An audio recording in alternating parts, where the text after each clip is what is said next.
This story begins with Cooper Kilborn when he's 16 weeks after conception.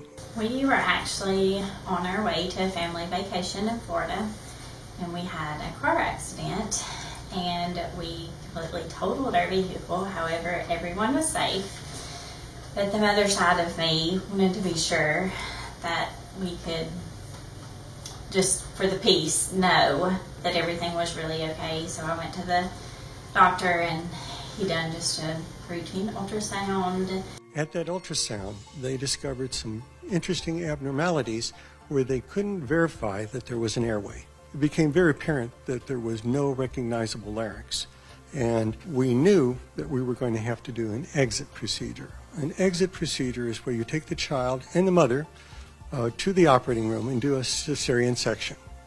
But instead of cutting the cord, you leave the child attached to the cord so the child can get the mother's oxygenation from her lungs through the umbilical cord to the baby. Dr. McLeavy and I did an emergency tracheostomy on Cooper.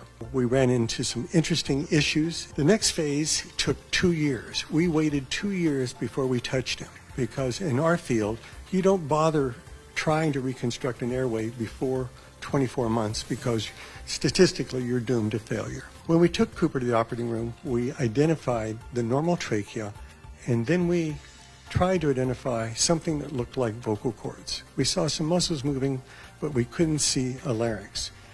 We opened up the larynx and found a column of solid cartilage with a little round marble of undifferentiated muscle in it, so there was no anatomical larynx.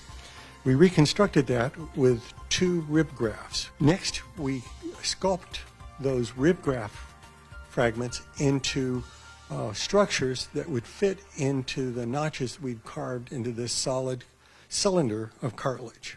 We cored out the inside of the cartilage, trying to make a lumen.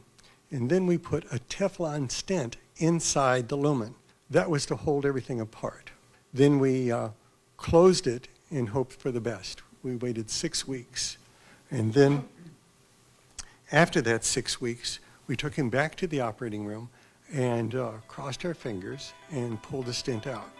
And there's a photograph of me looking like an idiot when I saw that the lumen was wide open. This whole thing wouldn't have been possible without certain people. But it's really important that you understand this was a team effort. Without the team in the OR, without the team in pulmonology, without the team in neonatology, without the team in the OR, we wouldn't have been able to pull this off. And Le Bonheur has given us the opportunity to build an exceptional, difficult airway team here.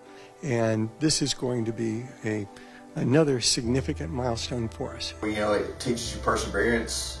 It teaches you to always have hope and always look for the positive in everything. One day Cooper's going to be telling this, and we're not going to have to. We can just sit back and think, you know, how strong he is and how he gives so many people hope.